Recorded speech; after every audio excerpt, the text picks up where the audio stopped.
it's Adam and Sam from Cultaholic.com, and I hope you've recovered after another fantastically mediocre episode of Monday Night Raw. How are you today, Sam? That was the best episode of Raw ever. What are you on about? Sure was. Let's take a look at the headlines. First off, a big return is set for tonight's SmackDown Live. Has Aleister Black's first main roster feud been revealed? And a big title change occurred on last night's episode of Raw. So we kick off with some very, very good news for once, and that is that a big return is scheduled for tonight's SmackDown Live. Sam, who could it be? Big. Concentrate on the word big. Big John Studd. Dead. Big Daddy. Dead. Big Daddy V. Dead. Big Boss Man. Sam. Big E is returning to join the New Day tonight. He will be in a match that has been announced via WWE's social media. It will be Big E Langston. Big E Langston. There's a throw. I don't know why that slipped out. Langston? Big E, Xavier Woods, and of course the WWE Champion Kofi Kingston taking on the dastardly heel team of Kevin Owens, Sami Zayn, and Dolph Ziggler. Great to see him return to the ring. Really excited. Yeah, I mean, like, it was all the stuff I always loved. The superstar Billy Graham with he's lying, he's the New Day are breaking up. Like, no, he's just having a laugh. But I don't know. It's an interesting one now with the Big E breaking the New Day breaking up stuff, because I thought it was weird at Super Showdown. Yeah. That Xavier got involved in the way he did. He did a little bit of a healy. It wasn't especially a babyface move, that's for sure. Don't get me wrong, Dolph had attacked him on the outside. Yeah. It was just a retaliation, but it's still like, that led to the... So yeah. Is there tension with the New Day? I never want to see him break up. Or maybe Never. it's not tension with the New Day. Maybe New Day go heel to keep Kofi champion. They keep interfering. It's weird because a year ago, maybe, I would have thought, maybe they could do with that. What are they doing next? They've done pancakes, they've done ice cream. They've got gimmicks for days. Yeah. They're never going to... So he has not been seen since right after WrestleMania 35. Yeah. And the usual time for his injury, the recovery time, is 4 to 6 weeks, but it can go as long as 3 months. Yeah. It's great to see him back. We will see what happens tonight. And yeah, absolutely. And, a safe match to put him in, a six-man tag. He'll be the hot tag. Bang, come in. Hopefully he gets the pinfall. No, it's going to be healy. He's going to start the match and he's going to refuse to tag out the entire time. We'll have to tune in tonight. Next up, has Aleister Black's first main roster opponent been revealed? Kingdom of Saudi Arabia. What? The Kingdom of Saudi Arabia. Because of the tattoos. Because they wouldn't let him go. He couldn't go. I'm sure he's not too bothered. So, Aleister Black, of course, has been cutting some very, very moody vignettes in previous weeks. He's been doing backstage stuff. He hasn't had a proper... the blue-collar workers, Adam. He sure does. Blue-collar workers, like me and you, down the steel mill. It is the mining village of Newcastle, according to Michael Cole. So, it's been teased for a while on WWE social media. Who will his first opponent be? One of the names that they've teased is that. They released a graphic, right? Yeah. That had loads of faces on it. There was who was on there? Shinsuke was on there. The guy that we're going to get to in a minute was on there. Lots and lots of faces. NXT full-time. No. They forgot about that. They stepped him on.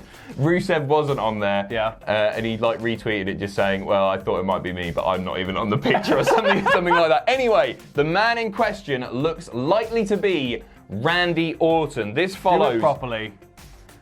The man in question happens to be Randall Keith. Randall Keith. No. Thank you. So, Aleister Black last night, the night before, scored a big pinfall victory over Randy Orton himself on a house show in Stockton, California, I believe. That's all we really know about the match at this point. Interesting, because normally you will see if somebody's about to have a feud or if they're leading up to a big pay-per-view match, they'll let them practice on the house show circuit where it doesn't really matter that much. So it's very interesting to see. And they can gauge fan response. They get all that stuff. Yeah. Plus, at the same time, Randy's a very safe pair of hands. Not that Aleister Black needs a safe pair of hands. A very lazy pair of hands. No, but he's a very safe pair of hands. You can make him into a mega heel very easily by just letting him be himself. And Yeah. And so, you know what? I think that's really promising. I hope that's really promising, because if Black comes in and has a big feud with Orton, something personal, something cool, and then comes out on top, that's great. Or they'll just let Orton win. Yeah. We've seen it before. Bray Wyatt at WrestleMania. It could happen again. Time will tell. Next up, it's more good news. We have some free wrestling for you. I say that like we're the ones putting it on or hosting it. We're not, but it's all good stuff. AEW, of course, Double or Nothing was fantastic. You were there? Yeah, it was fantastic. Great. Just all-around solid night of entertainment, wrestling, well-balanced card. Had a bit of everything for everybody on it. Dustin, Cody. Yeah. So, the next show's coming up. We've got Fyter Fest, we've got Fight for the Fallen, and we've got All Out emanating from Chicago, Illinois. What could that be? No, definitely not. So, Fyter Fest is held in Daytona Beach, and it has now been announced that that event will stream for free. Free That's amazing. wrestling. That is bloody cool. Like, I don't think, because it's a far smaller show. The production values probably won't be quite the same as we saw at Double or Nothing, although maybe. I think, visually it might look the same in terms of cameras, camera cuts and all that stuff, but yeah, it's probably not gonna have a massive stage set up big with feel, neon right? and lights, and hopefully it'll just be a daytime show and it'll be all outside, and they've been swerving us all along, and it's actually Bash at the Beach. I wouldn't be anti that. No, I I'd love Bash it. at the Beach. So this was announced by Kenny Omega himself during E3 yesterday. It will stream in its entirety for free on Bleacher Report Live. And I think that's bloody cool. We know the card so far includes Cody versus Darby Allin, Jon Moxley versus Joey Janela, which is going to be brutal. Adam Page versus Jimmy Havoc versus Jungle Boy versus MJF. The MVP of All Elite, as far as I'm concerned. Until they hire MVP. Until they hire MVP. That was announced yesterday on Being the Elite, and there is a 6-man tag pitting Kenny Omega and the Young Bucks against the Lucha Brothers and a mystery partner that, of course, was originally meant to be Pac, but Pac can't. We all know the story there. Next up, despite it being a fairly lackluster Raw, I think it's fair to say there were some good matches, and we're going to talk about one of those now because it resulted in a big title change, and that's Big John Studd. Stop it. That is the Raw Tag Team Championships, and your new Tag Team Champion are the Revival.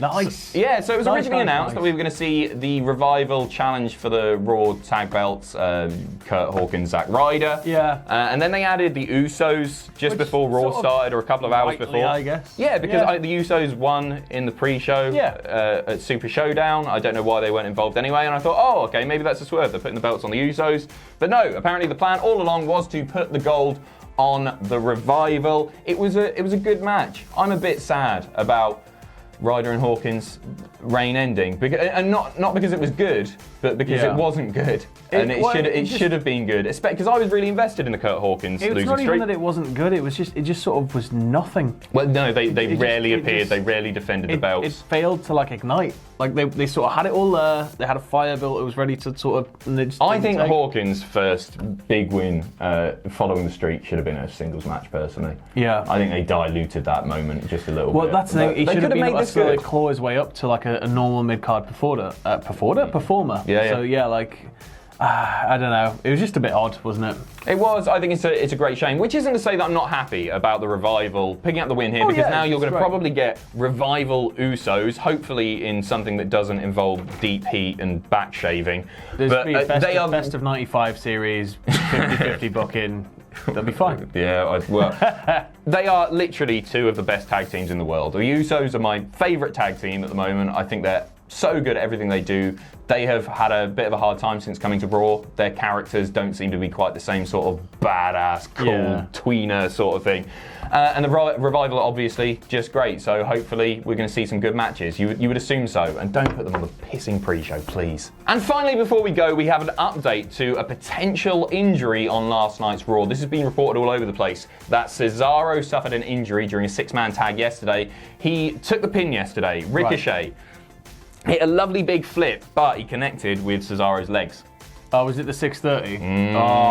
So it wasn't very nice. His knees sort of went backwards. No, you didn't see any bending or anything like that, but he immediately grabbed his legs. Yeah. He was massively selling the legs, and then after the pinfall, he was helped to the back. Ooh. Yeah, and it looked really bad. Like there's fan footage floating around on Twitter if you want to look at it, with Cesaro being assisted to the back. And it looked as though he may have perhaps a broken ankle, something more serious. Well, we can clear that up, according at least to Ryan Satin from Pro Wrestling Sheet. He says, according to a source, Cesaro was okay when he got to the back and doesn't appear to be seriously injured. That would be a disaster at this point. They're finally getting behind him. I know he took the pin yesterday, but they're finally, it feels like they're getting behind him. It's changing. Different pants, different trot. It's just going week by week. It's finally getting something. And it would be all, because obviously they've split the bar up. Sheamus is currently out of action as well. And it would be very, very bad timing. We're still hoping, praying every single damn night for the Cesaro singles push that we all want. The guy should be a future world champion. Will he be? If they see their arse. If they see their arse with AEW, Cesaro will be world champion, and it'll be a big shocking moment, I think. Yeah? Yeah. It'll be like one of those things that comes from nowhere. It'll just be like a title match on a Raw, and it'll be like, what? I'd really like to see it. And you can imagine a feud at this point with Seth Rollins, Cesaro would be unreal. The guy has pretty much everything. He's not the best on the mic, but he's not bad either. I think you turned him into a pretty charismatic heel, though. You know, he can do both, without a doubt. People are so into him. Let the Cesaro section never, ever die. Thanks very much for watching. See you soon! Big John Studd, Big Boss Man, Big Daddy. What happened to that wrestler? Thanks for watching. Let us know what you think in the comments down below. You can follow us on Twitter at Cultaholic. You can find us on Facebook at facebook.com/Cultaholic. If you enjoy what we do here at Cultaholic, you can pledge to us on Patreon. That's patreon.com/Cultaholic. And most importantly, don't forget to hit subscribe and join us.